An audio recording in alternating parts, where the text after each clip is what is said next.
In this video, we'll be talking about 3 different ways you can sand drywall. Hey, what's up? I'm Mark Bellini, and I'm all about achieving financial independence through real estate investing and online business. So if you're interested in achieving financial freedom for yourself, be sure to like and subscribe and you will not miss a thing. So I've finished completing all the drywall in this room. I have mudded everything, all the walls, all the way up to the ceiling, in the closet.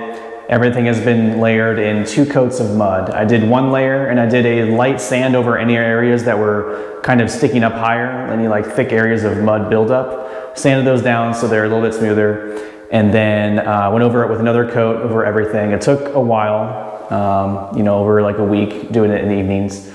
And it's ready to go. I just need to sand it. And then at that point I can add some texture and paint it, and it's pretty much ready to go. So today I kind of want to go over the different ways you can go about sanding. Some are cheaper and easy, one is more expensive, and we'll kind of go over each of those here. So first we're going to start off with sanding by hand. So sanding by hand is going to take a lot longer. You can get yourself, a piece of sandpaper, but I would recommend getting like a sanding sponge because it's something you can hold on to. And if this gets worn down, or if you don't have enough of these, you can always wrap it in sandpaper to use it as something to hold on to. And these are really, really good for the corners because they're kind of hard to get in with like a larger sander. So you can really get into the corners with these sanding sponges and make sure it's nice and smooth, and especially in the corners because those are kind of hard to get to. But this is the first one, but I would say don't do the whole room with this because it's going to take forever and it's going to be a pain in the ass. So I would do this for kind of the small, fine details. And then if you're going to do a larger area, we'll do something different. The second option is going to be this sander on a stick here. And basically it's just a stick and it's got this rotating head on the front. Stick some sandpaper on there and you just basically run this along the wall. And that's basically how you do it. They have different versions of this. The one I would recommend if you're going to do this a lot, they have like a circular one. This one's kind of a pain because it can kind of, the angle of it can be weird and kind of like be kind of a pain to work with this head rotating all over the place. So you might want to get like they have a circular one that works a lot better. So I would recommend that if you're going to be using this a lot. But this is the second option. And personally, like this works. I did this a fair amount, but then I got pretty tired because it takes a long time because you're trying to smooth out the surface, and it's just a lot of surface area to cover, especially if you're doing a lot of drywall. This is okay for smaller projects, but if you're gonna do anything bigger, then you probably wanna move on to the third option. This is the third option. This is a drywall electric sander, and basically you plug it in and this thing spins, and it's actually hooked up to a vacuum. So as it sands the drywall, it actually sucks it up through this hose all the way through here and into this bag. And that helps a lot because sanding drywall is extremely, extremely messy. Like if you do like one room in your house, it kind of goes everywhere, even like outside the room and throughout the whole house. It's a big mess. So this helps a ton. So if you're gonna get an electric sander, I recommend getting this whole setup if you're gonna do a lot of it. So that is the third option.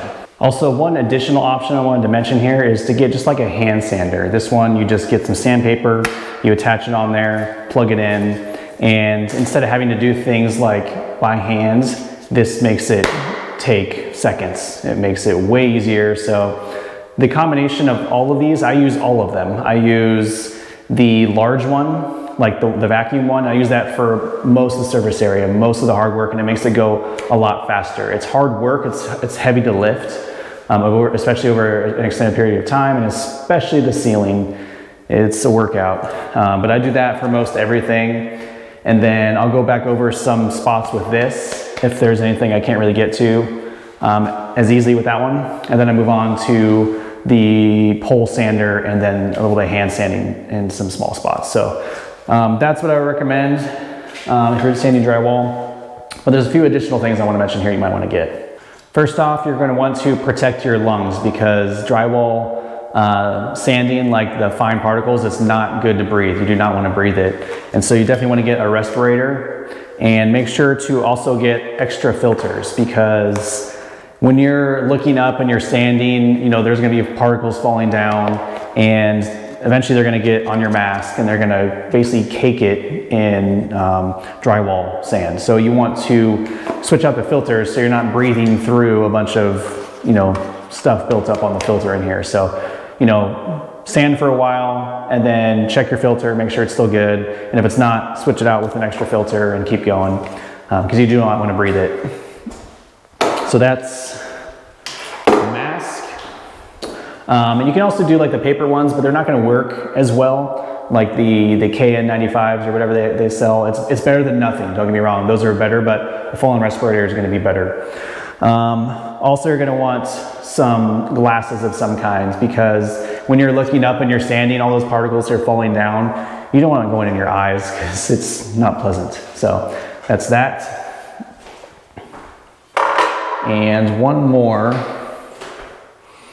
is also, if you're using the sander with the vacuum attached to it, it's pretty loud. It's like a vacuum, but louder, because you're sanding. So you got the sound of the sander, and then you got the vacuum attached to that. So it's just pretty loud. So get yourself some earplugs, or the ones that go over your ears, something for ear protection, because yeah, it's not like that loud, but you know, if you're doing this for like 20-30 minutes, you're gonna get some ringing in your ears for sure for a while. So I would recommend that as well. And as far as ventilation goes in the room, there's 2 windows in this room, so I'm going to open the window. It's right here behind the camera here.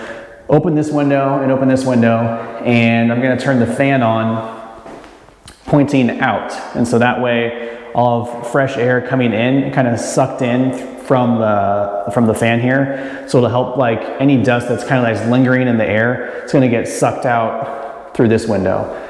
Just so I get a little bit of fresh air in here. You don't want to have like a sealed off room and sanding, even with the respirator, because it's going to build up and build up and build up, and it gets pretty bad. So keep it ventilated, wear a mask and eye protection, and basically just go at it. Get it done as quickly as possible and remove yourself from that room when you're done. So if you like this content, be sure to like and subscribe, and I'll see you in the next video.